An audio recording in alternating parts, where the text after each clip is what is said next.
안녕하세요. 경자입니다.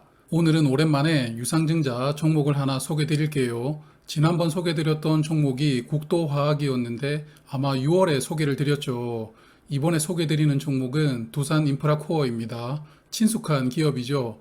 이제는 현대중공업그룹에 인수가 되어 사명이 현대두산인프라코어입니다. 회사 이름에 현대와 두산, 대기업의 이름이 두 개나 들어가는 특별한 회사인데요. 그럼 저와 함께 살펴보실게요. 먼저 시작하기 전에 당부 말씀 드립니다. 유상증자 종목 투자는 제가 소개드리고 있는 컨텐츠 중 가장 리스크가 있는 투자라고 생각을 합니다. 올해 소개드렸던 종목 중에서 보령제약은 저도 손실을 보고 있거든요. 그러므로 유상증자를 앞둔 종목을 투자를 하실 때에는 한 번 더 생각하시고 투자하시길 바라겠습니다.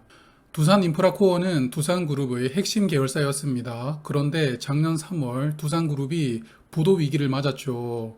유동성 위기가 와서 그룹 전체가 파산 위기에 휩싸이게 됩니다.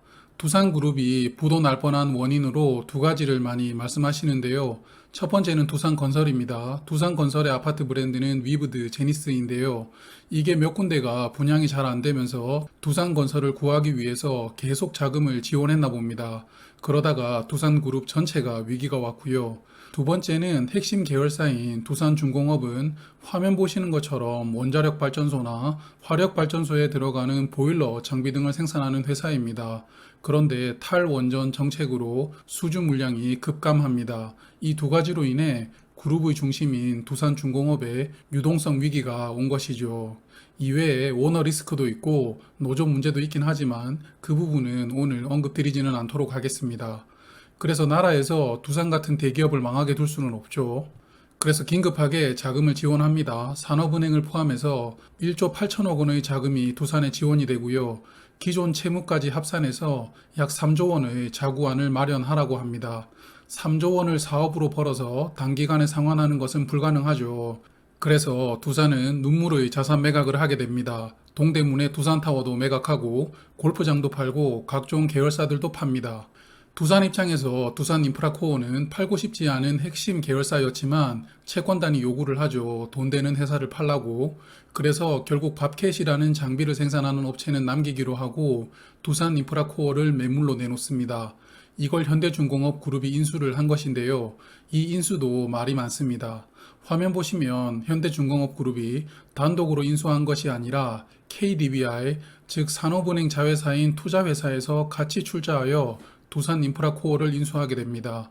그래서 결국 산업은행이 매각 대상자를 선정해 놓고 수의 계약으로 준 것이다 라는 이슈가 많았죠. 저 개인적으로는 대우조선해양을 현대중공업그룹이 인수하는 조건으로 이런 딜을 했을 수도 있다고 생각이 들었습니다. 그럼 두산인프라코어라는 회사를 알아볼까요? 두산인프라코어는 국내 1위 건설기계 생산기업입니다. 화면 보시는 것처럼 굴착기와 휠로더라는 장비를 주력으로 생산하고 있습니다.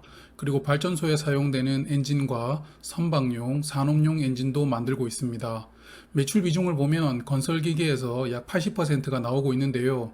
그러므로 두산인프라코어는 건설기계가 메인 사업입니다.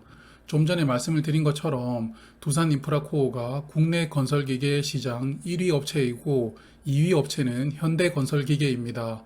이 현대건설기계가 현대중공업그룹의 계열사입니다. 그래서 2위 업체가 1위 업체를 인수하여 시너지를 확보하고자 이렇게 인수를 결정한 것으로 보입니다.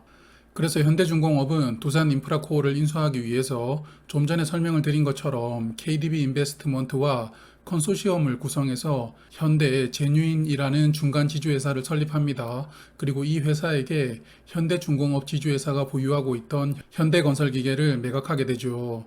그래서 보시면 현대제뉴인은 국내 1, 2위 건설기계 기업을 모두 보유하게 된 것인데요. 이 두 회사를 기반으로 국내 건설기계 장비 시장의 대부분을 점유하게 된 것입니다. 그런데 이렇게 인수한 것까지는 좋았는데 여기서부터 문제가 생깁니다. 인수를 발표하고 난 뒤 갑자기 무상감자를 공시합니다. 주식 투자하는 사람들이 먹지도 않는다는 감자탕이 나온 것인데요. 감자탕은 매운맛과 순한맛이 있습니다. 매운맛은 주식수를 줄이는 것이고 순한맛은 액면가만 줄이는 겁니다. 두산인프라코어의 경우에는 순한맛인데요. 액면가를 줄이는 감자를 하게 됩니다. 주식수는 유지가 되고요. 이걸 왜 하냐?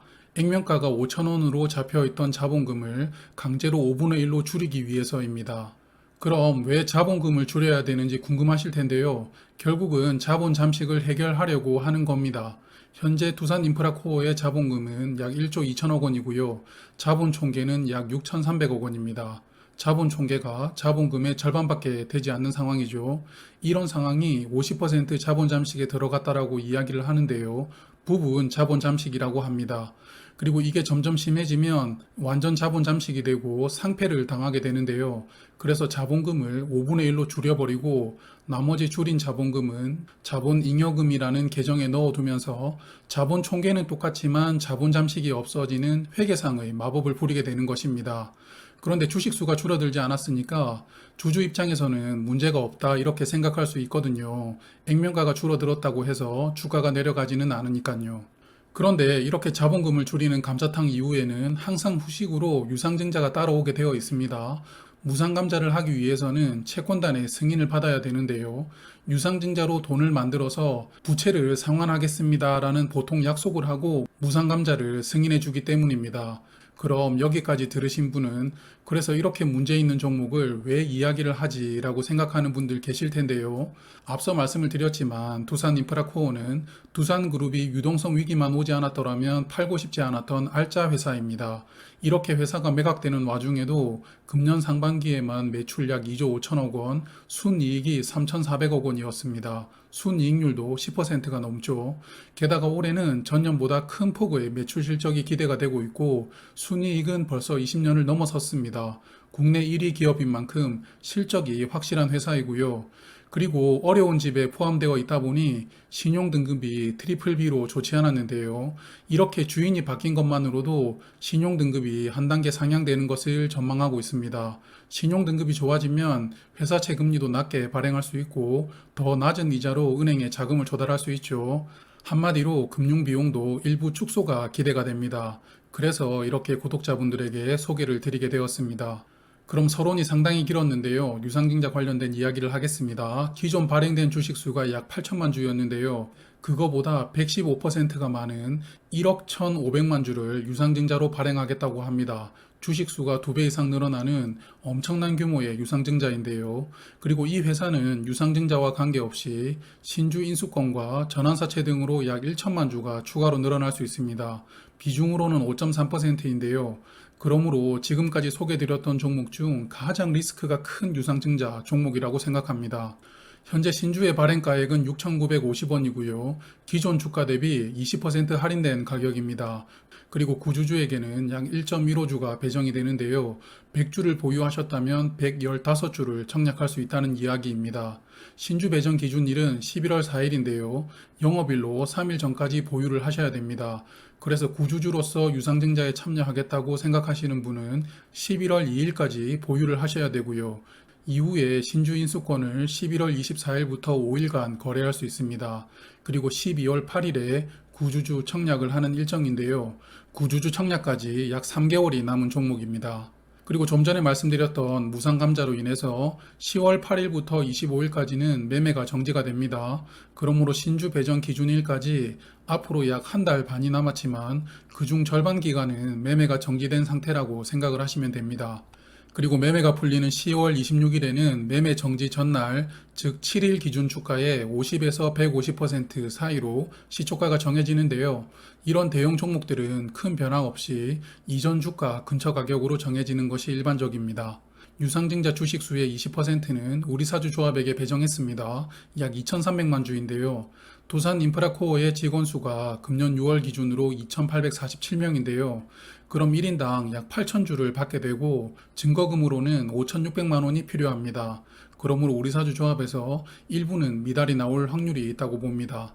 두산인프라코어는 이번 유상증자로 8천억 원의 자금을 확보하는데요.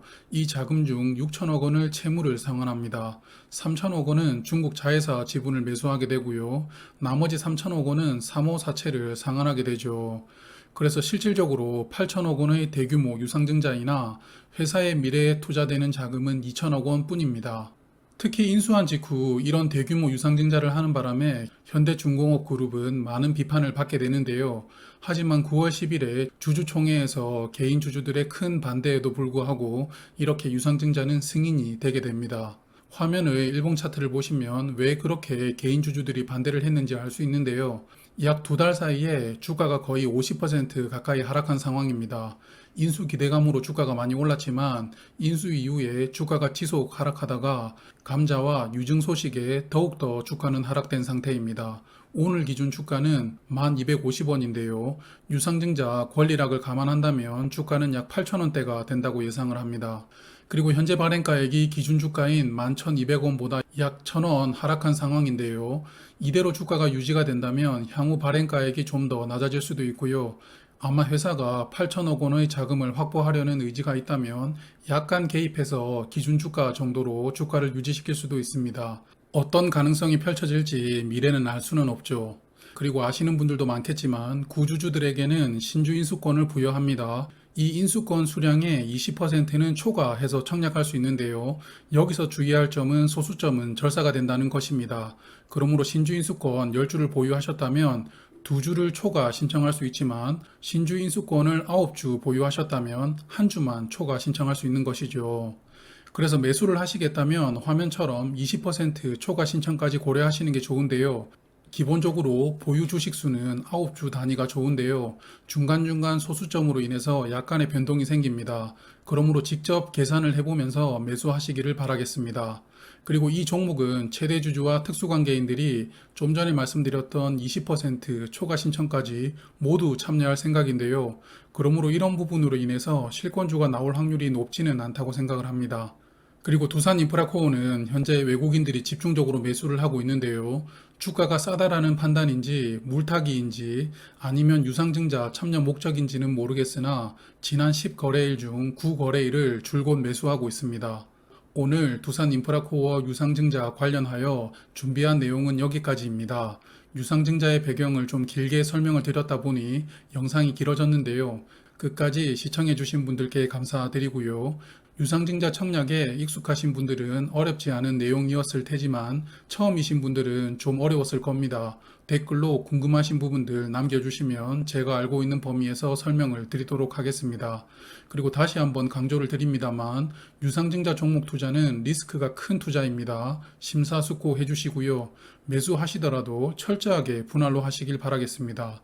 그럼 안녕히 계세요. 저는 경제적 자유민족이었습니다.